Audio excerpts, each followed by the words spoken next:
Doctor Jaysingrao Pawar यांचं निधन म्हणजे खऱ्या इतिहासकाराचं निधन आहे। आजकाल इतिहासालाही जातीवादी कांगोरे फुटलेले दिसतात आणि आताच्या अनेक इतिहासकार अनेक दुर्लक्षित पैलूंवरती तितकेसे लक्ष देत नाहीत। तरीही खराखुरा इतिहास निदान जाणकारांपर्यंत पोहोचला पाहिजे हे अनेकांना आवश्यक वाटतं। आजकाल अनेक कादंबऱ्यातून इतिहासाच्या नावावरती विश्वास बसणार नाही अशा प्रकारचे वर्णने आपण वाचत असतो।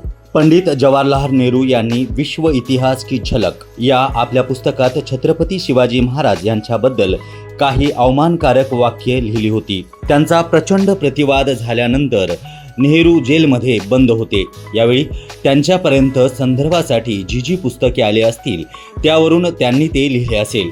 आपल्या देशात म्हणा किंवा महाराष्ट्रात म्हणा इतिहासाबद्दल कशा प्रकारे भ्रम पसरवला जातो याचे अनेक नमुने आपण बघितले आहेत। छत्रपती शिवाजी महाराजांच्या जन्माची तारीखही गोंधळात टाकणारी दिसते।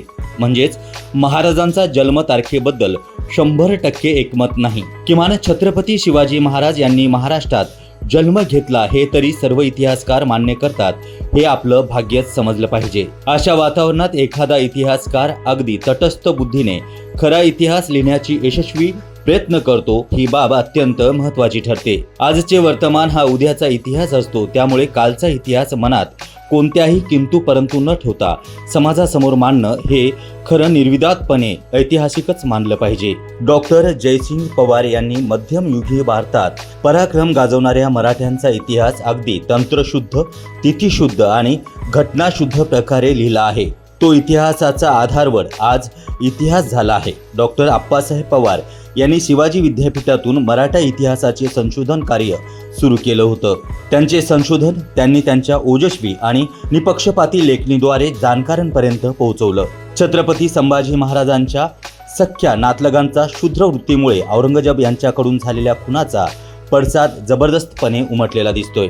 आताच्या इराण आणि अमेरिकेच्या युद्धात ज्याप्रमाणे अमेरिकेनं इराणला एकचित समजलं होतं, तो इराण आणि इराणी आपल्या देशासाठी हुतात्म्य पत्करायलाही तयार आहेत। त्याचप्रमाणे औरंगजेबाला मराठे म्हणजेच किस खेत की मुली असं वाटत होतं। मात्र शंभूराजानंतर छत्रपती राजाराम महाराजांनी ज्या पद्धतीने स्वराज्याची धुरा सांभाळली आणि औरंगजेबाला झुंजवलं, तो इतिहास जयसिंगरावांनी प्रकाशात आणला आहे। जिंजी ते रायगड याचा सखोल अभ्यास त्यांनी केला। त्यानंतर रणरागिणी महाराणी ताराबाईच्या इतिहासावर देखील अभ्यासपूर्ण ग्रंथ लिहून त्यावरती प्रकाश टाकला। महाराणी ताराबाईंना मोगल दर्शनी म्हणून त्यांनी गौरवलं होतं। अनेक इतिहासकारांनी आणि लेखकांनी संभाजी महाराजांबद्दल केलेलं विस्तृत लिखाण त्यांनी उघड करून दाखवलं आहे आणि त्यांच्या पराक्रमाचा मूर्तिमंत इतिहास जिवंत केलाय। राजश्री छत्रपती शाहू महाराज यांनी महाराष्ट्रात केलेल्या अभूतपूर्व कामाची दखल डॉक्टर पवारांनी अगदी विस्तृतपणे घेऊन दाखवली आहे। सोबतच केवळ मराठीच नाही तर इतर अनेक भाषांमध्ये तोच इतिहास जगासमोर मांडला आहे। इतिहासातील प्रसिद्धी किंवा अप्रसिद्धी असे अनेक वीरांचे चरित्र लिहिण्याचे मोठे कार्य त्यांनी केले आहे। त्यांच्या 50हून अधिक ग्रंथांची राजमान्यता, लोकमान्यता आणि जाणकारांची मान्यताही मिळवली आहे।